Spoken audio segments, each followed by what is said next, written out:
On November 2nd, 1772, a committee was born when the Boston Selectmen voted to establish 21 members of the Committee of Correspondence. The Committee of Correspondence was transportation back in the 1700s to help get in contact with what was happening in the colonies.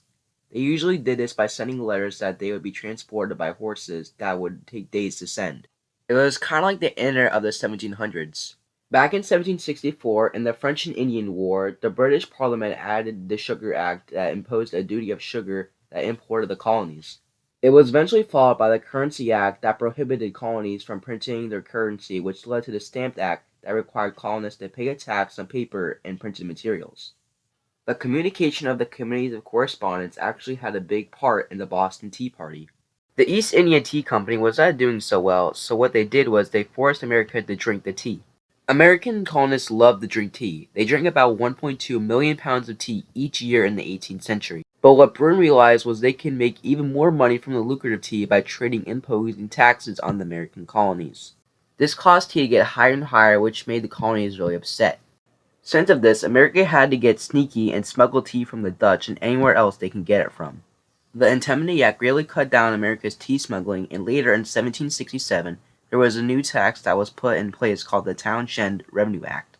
The act taxed glass, lead, oil, paint, and paper. It taxed everything except tea, and it was repealed in the year 1770. Eventually, in April of 1773, the Tea Act was passed, and it was granted by the British East India Company that financially was not doing so well. Since this was not doing so well, the British signed the Tea Act, which was a bill to save the East India Company's bankruptcy by lowering the tea tax and paying the British government. Obviously, this made the colonies very upset, and they were only allowed to drink one type of tea. On December 17th, 1773, Sam Adams, the cousin of John Adams, and his Sons of Liberty dressed up as Native Americans to disguise themselves and dumped 342 chests of tea into the Atlantic Ocean. They did this to show that they were not going to drink East India Company's tea and that they were angry at Great Britain for imposing taxation without representation.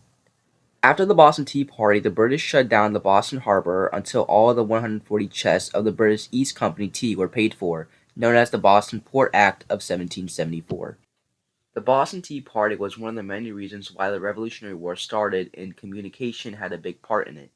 And if it was not for communication, it would be very difficult and very bad if the colonists did not know what some of the colonies were doing that can lead to ambushes and unsurprising attacks without them noticing. Thank you to everyone who is watching this video, and this is Russell Wibag, out.